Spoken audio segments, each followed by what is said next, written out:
Si Mary Ann, nakilala ko yan.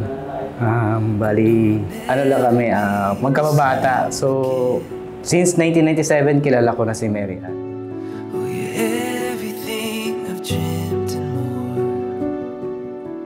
Nagkakilala kami ni Biner sa naglalaro kami ng Chinese garter at 13 years old.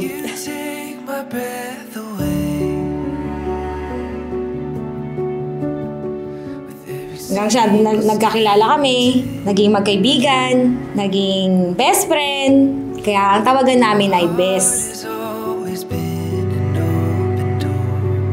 Hanggang sa nilalakad ko lang siya sa mga kaibigan namin. Ayan, hanggang na-develop siya sa akin. Mahal niya na pala ako, mahal ko na rin siya.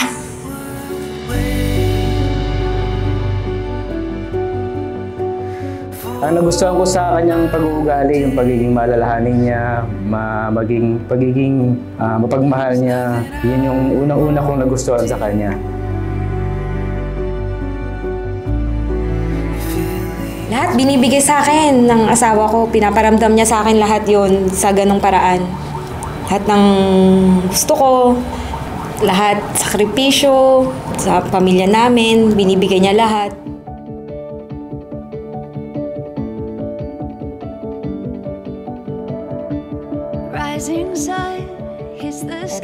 Ito na yung pangarap namin dalawa. Napakakasalan niya ako sa simbahan. Habang nag-aaral kami, gano'n ang laging niyang sinasabi sa akin.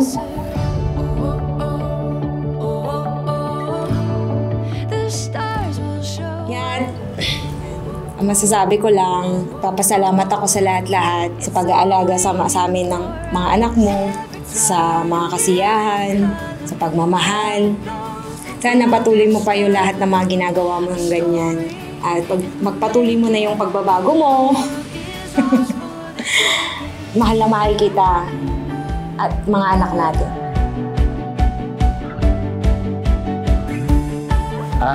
Next, yan ang tawag ko sa'yo. At ang tawag mo naman sa akin ay Yat. So, ito na ang time natin na pangako natin sa isa't isa na ikakasal tayo sa simbahan. Para may blessing tayo ng church. Ang masasabi ko lang, good luck sa ating pagmamahalan. Hindi natin alam, baka masundan pa yung tatlo nating anak.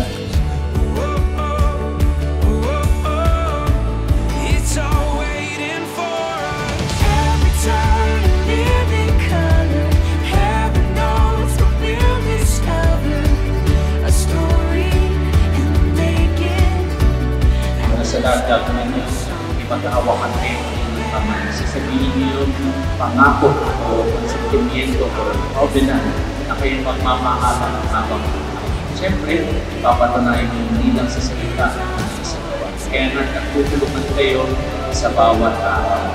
Ang paghahawakan ng kamay ay tanda ng pagkakaso.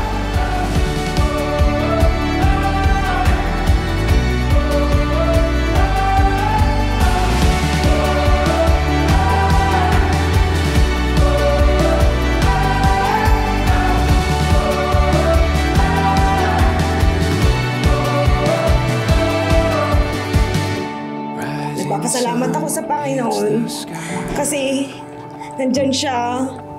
Siya ang binigay sa akin at binigyan niya ako ng 3 magagandang anak.